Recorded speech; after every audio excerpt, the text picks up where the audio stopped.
Over these past several weeks, we've witnessed the most sustained public clash between a sitting American president and a reigning pontiff in memory, just as Leo XIV embarks on his 10-day apostolic journey to Africa. Here with analysis is the Papal Posse. Editor-in-Chief of thecatholicthing.org, Robert Royal, and canon lawyer and priest of the Archdiocese of New York, Father Gerald Murray. Gentlemen, thank you for being here.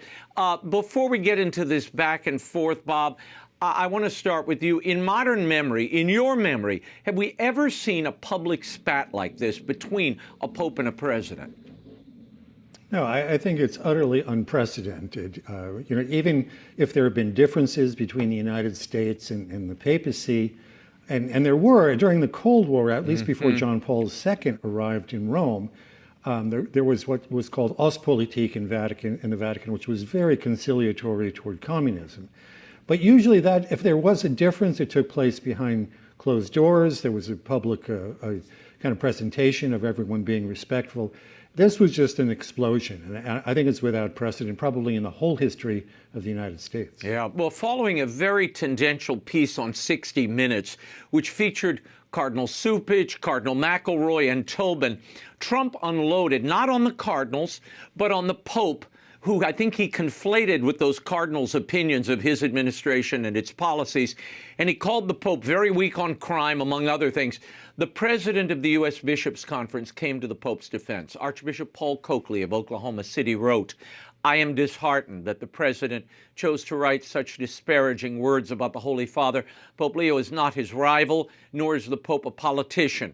He is the vicar of Christ who speaks for the truth of the gospel and for the care of souls." Father, Trump has been one of the most Catholic-friendly presidents in modern history.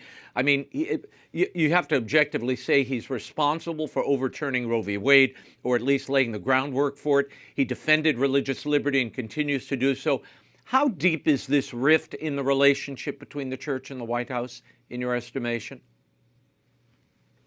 Well, it's certainly a rift between, President Trump's White House and the pontiff, but the Catholic Church in the United States and the interests of the American government coincide in so many ways.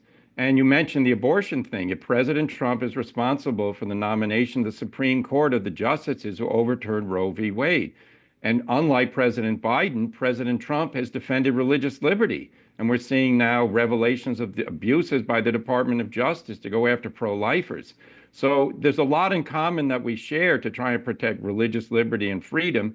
But unfortunately, and I agree with Archbishop Coakley, this is completely uncalled for. President Trump does have a mercurial personality when it comes to dealing with world leaders.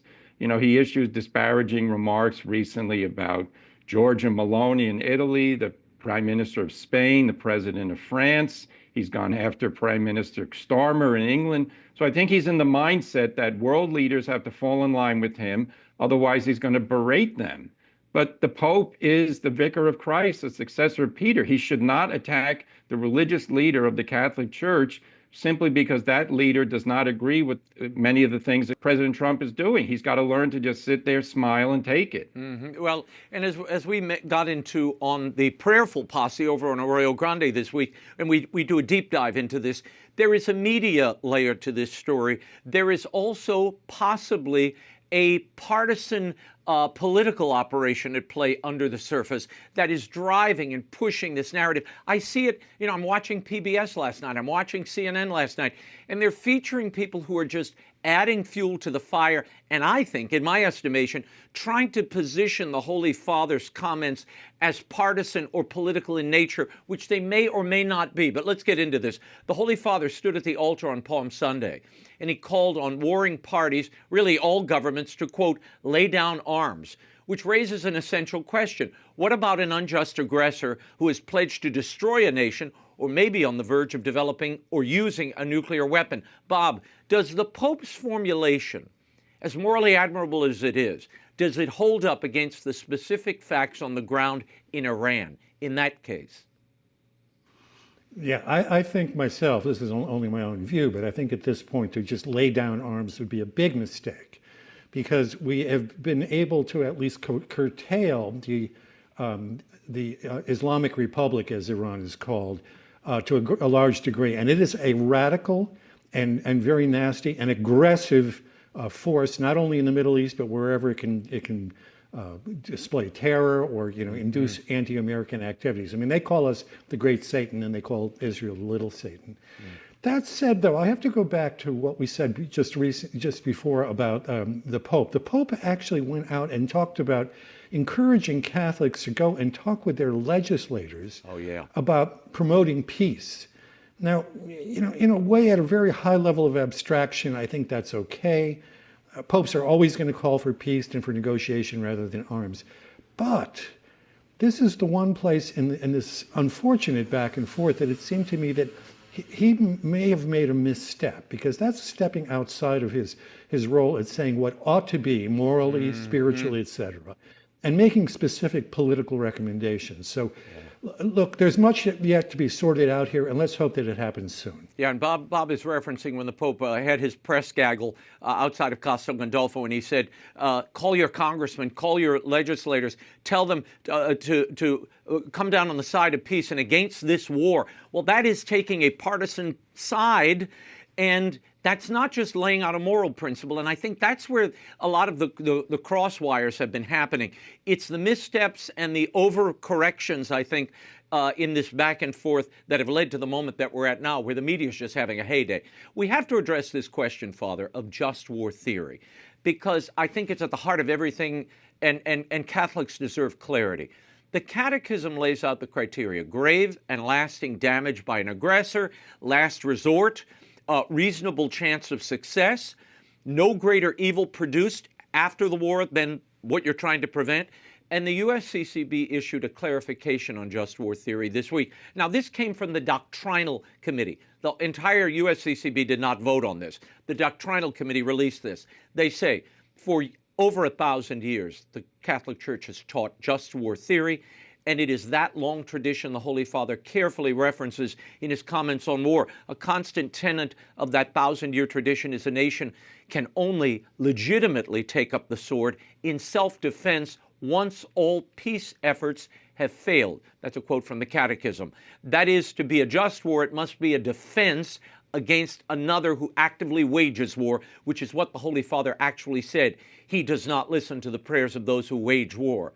When Pope Leo XIV speaks as Supreme Pastor of the Universal Church, he's not merely offering opinions on theology, he is preaching the gospel and exercising his ministry as the Vicar of Christ. Father, does the Iran war, as it has unfolded, the 3,000 plus casualties, the Strait of Hormuz essentially closed, the tens of thousands of Iranian citizens killed in protest, does it check those boxes for a just war? Well, I believe that this is a just war precisely because of the nature of the threat that a nuclear-armed Iran poses to the United States, Israel, and her allies. And the just war criteria, in my opinion, does not require that we first absorb a nuclear attack before we can actually then respond to try to destroy their nuclear weapons. I think responsible action requires that once we're sure that the Iranians are close to the development of a nuclear weapon, and by the way, for years they told us that's not what they were doing, but then apparently they said to the negotiators, Witkoff and Kushner, that they had enough material to make 11 bombs. And when Vice President Vance in those negotiations last week said, we will require you to stop your nuclear program and to surrender your nuclear material, the Iranians said no.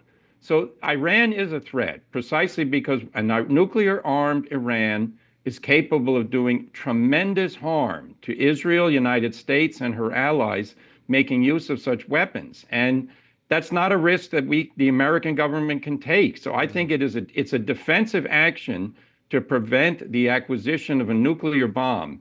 Just war theory originated in the era of bows, arrows, spears, and the like.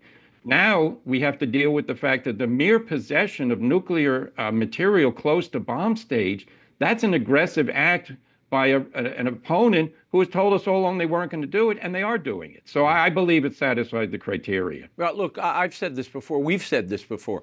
There is information, there's intelligence, and there's national security threat assessments that the president has at his disposal that the Pope doesn't have.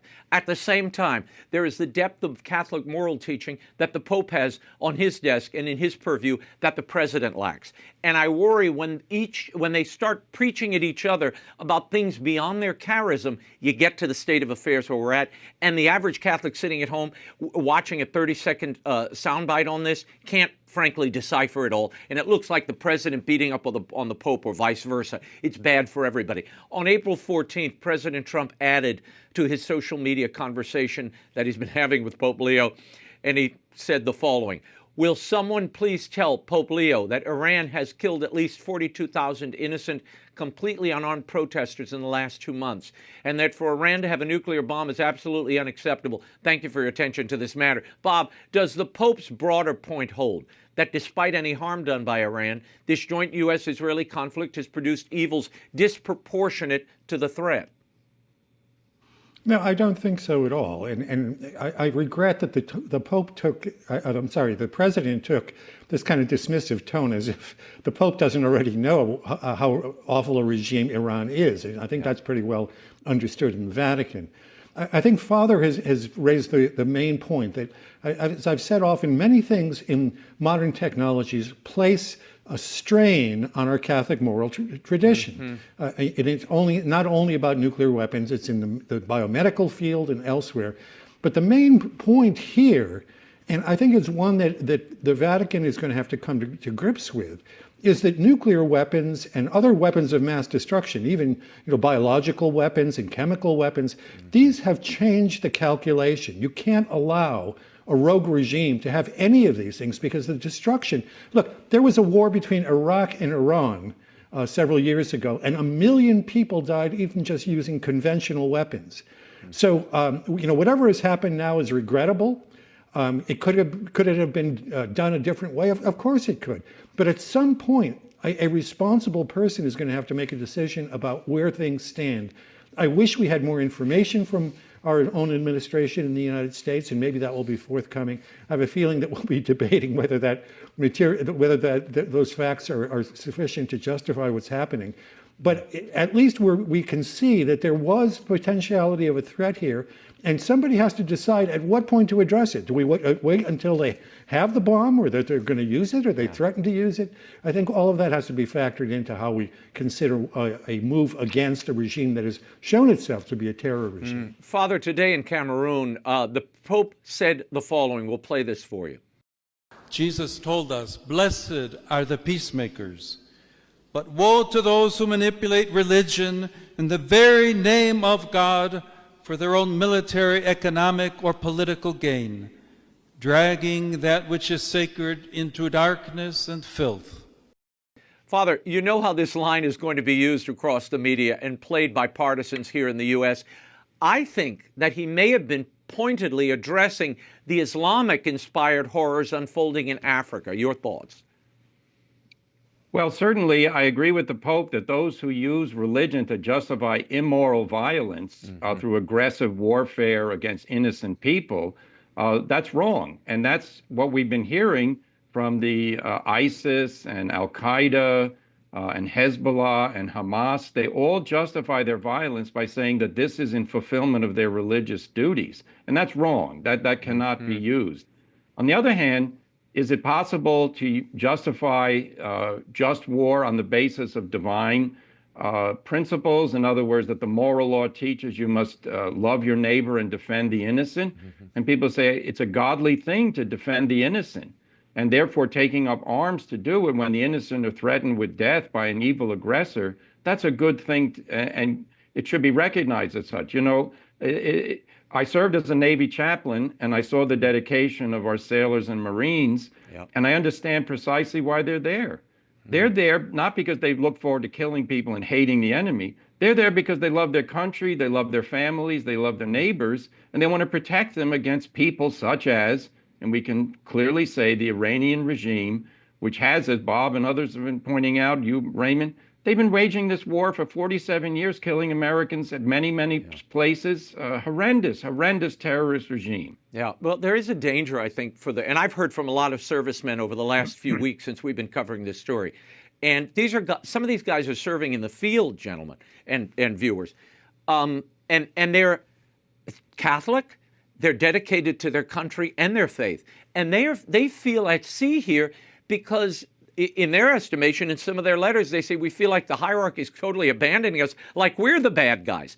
Is there a danger here, Bob, in this back and forth that you lose deeply committed Catholics who, by the way, constitute a hefty part of military and law enforcement across the United States?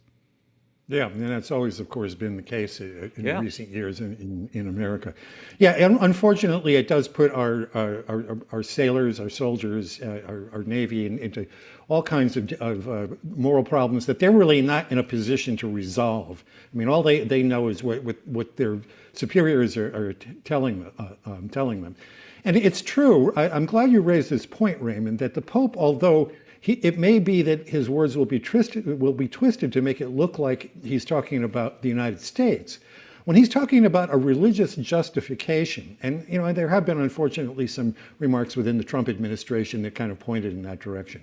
But in Cameroon in particular, I happen to know this because I've been studying martyrs recently, as you know. There is the same kind of radical Islam that exists in Nigeria has moved into northeastern Cameroon. Now, there's an indigenous English-speaking conflict, and that's another part of it. But that is not predicated on religion. So what Leo was talking about was something entirely different. What you see in Cameroon specifically now, just in Cameroon, about the use of religion to wage war is Boko Haram, the Islamic State in Western Africa, the very same things, the very same groups that we see trying to create a caliphate in Nigeria, the Democratic Republic of Congo, Sudan. I mean, Cameroon is a little-known country. But if he was talking about religious justifications for illegitimate use of violence, that, I think, in Cameroon is what he must have been pointing at. Yeah, well, look, I don't know why the Pope isn't in Nigeria, frankly. I mean, of all the countries he should have gone to in Africa, Nigeria is the one bleeding the heaviest and in most need of papal air cover, if you will. But it seems those comments were directed toward the bloody edges of Islam, as we've often reported on in this show. But I can promise you, tonight and tomorrow and through the weekend, those comments will be used to make it seem as if the Pope is talking about Donald Trump. Watch. Anyway, Speaker of the House Mike Johnson responded to the Pope Leo, President Trump imbroglio this way. Any religious leader can say anything they want, but obviously if you wade into political waters, I think you should expect some political response. Father, does the speaker have a point here, or is he misinterpreting Leo's pastoral message? Well, the point he's making is what diplomats are very conscious of, that when they're discussing conflictual situations or conflicting interests, you always try to use language which is respectful to the dialogue partner, while at the other time making your point in a way that is useful.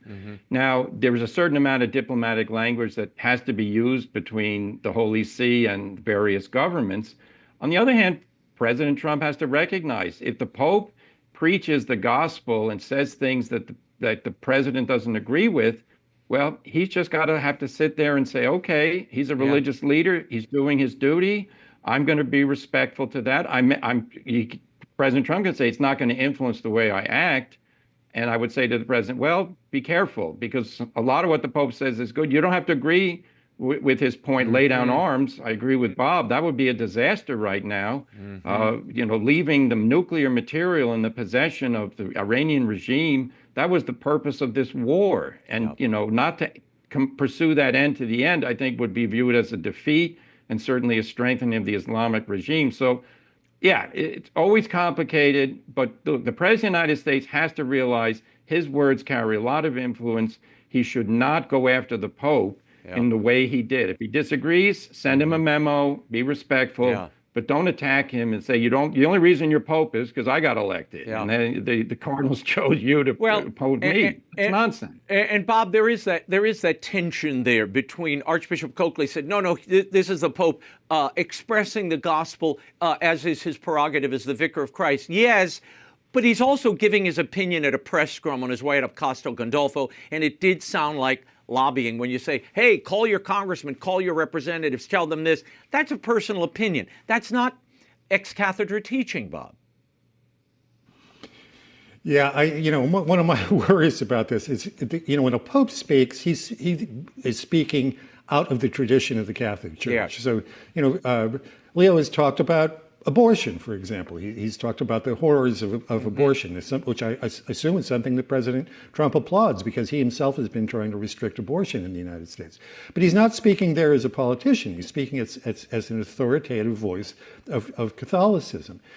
But here's where the thing gets dicey, because in a circumstance like this particular war, what can from the Pope's mouth be the expression of a theological or moral theology is read in the secular sphere as a political position. Intervention, yeah. And just because it has a political dimension doesn't necessarily mean it's political. But as I said earlier, I really think that the Pope has not even been Pope for a year. I think that he made a mistake with that lobbying question, because that really does step over the line. I hope that in the future there's going to be a maturing of understanding how you handle these things, and some things are not worth trying to fight out in public. Meanwhile, the Holy Father is on the road in Africa, as we've been reporting. This is a 10-day apostolic journey through African nations, Algeria and Cameroon, Angola, Equatorial Guinea. This is a continent where the church is exploding.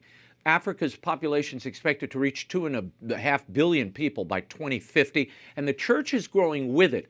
I want to focus on the Algerian stop for a moment because it's loaded with symbolism. Leo visited the great mosque in Algiers, and he had this to say on the papal plane to Cameroon after that visit.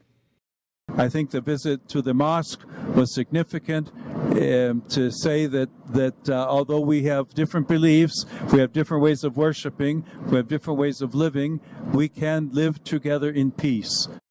Father, your reaction to that, and how does that fit in the backdrop of this Iranian conflict that the world finds itself in? Well, Christians and Muslims can live in peace, but the primary problem in the actual situation of the world is Muslim fanatics are attacking Christians all over the place. And they're also attacking Jews. And they're attacking people in other religions. We saw ISIS and the evils they did against Yazidis and people like that, other religions, break off groups from Islam. So the main problem in the world today is not Christian violence directed against Muslims. That occurs occasionally, usually in response to attacks. But the main problem is in the Islamic world, the fanatical Islamic kind of groups like the Islamic Republic of Iran, for instance, they use terrorism as a way to what they hope will be subjugate the people they don't like, Christians and Jews. So, yeah, the hope for peace is good and we should preach it. But, the moderate voices in Islam throughout the world are not setting the agenda for the common experience of Christians who live in Muslim lands. Yeah. And there is that, again, Bob, this is the tension and the difficulty of the Vatican's foreign policy posture, because they're saying dialogue will cure all ills. How do you dialogue with a group that is blowing people up and slitting throats all over the world in the name of God? How do you do that?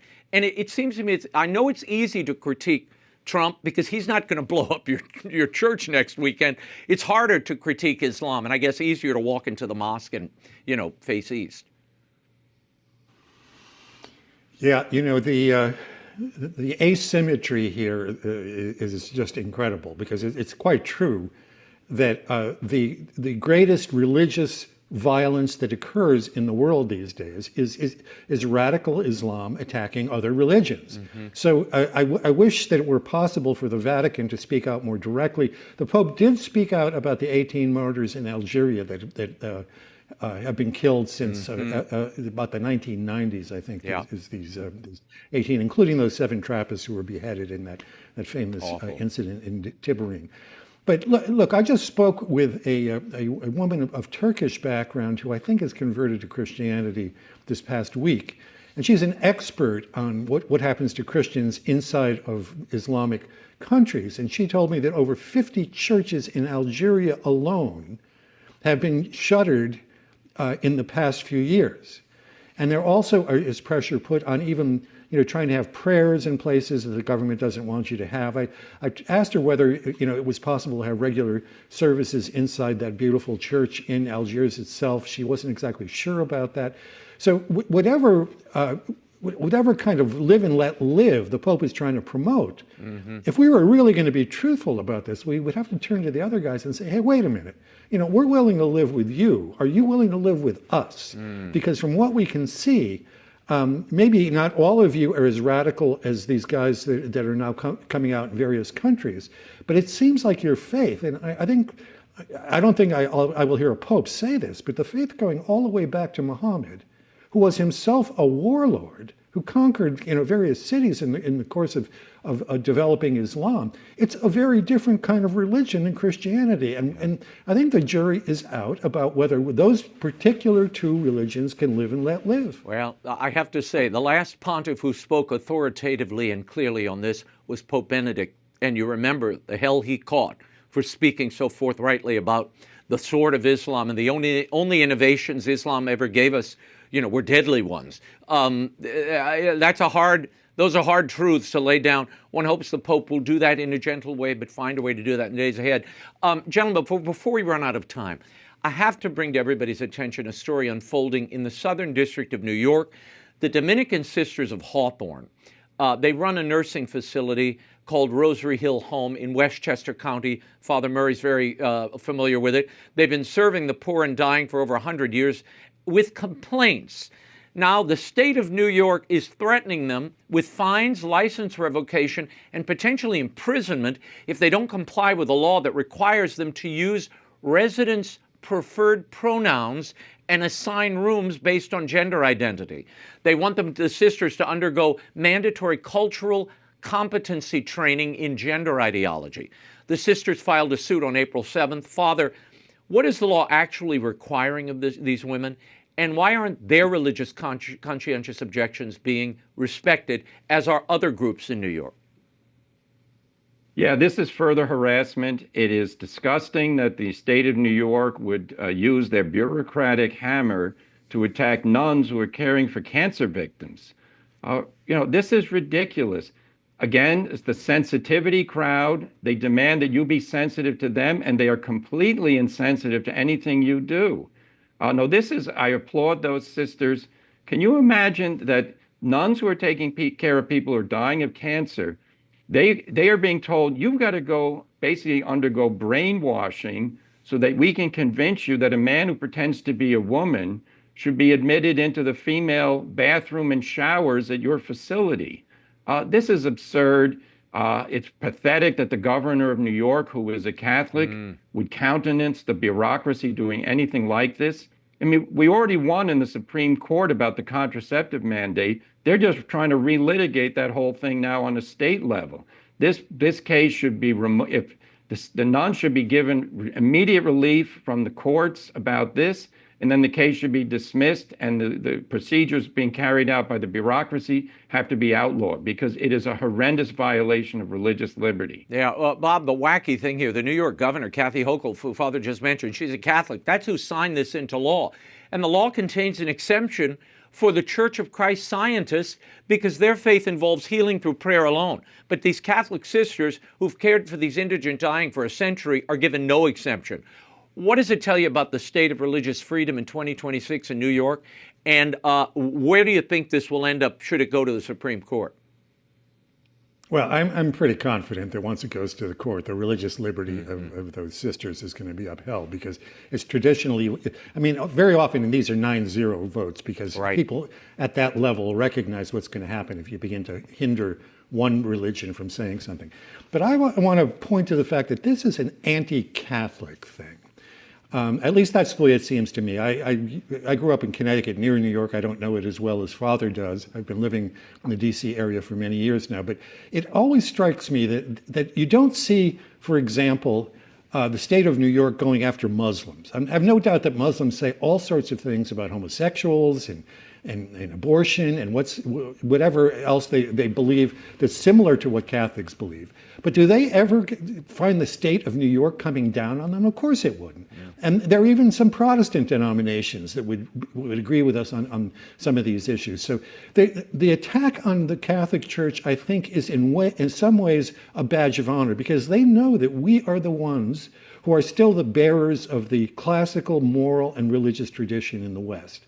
And it's no surprise that it's the Little Sisters of the Poor or various other organizations that around the edges, they keep trying to hem us in. But thank God for our Supreme Court up until this point. I mean, the particular configuration it has in these days, it seems to be very strongly in favor of protecting the religious liberty of all groups. Well, gentlemen, we will leave it there for the moment, and we're going to be talking about the Supreme Court in our next segment, but be sure to check out this week's Prayerful Posse episode on Arroyo Grande at YouTube, wherever you get your podcasts. We do a deep dive into this Pope versus President imbroglio. Robert Royal, Father Gerald Murray, thank you both for being here. We'll talk to you soon.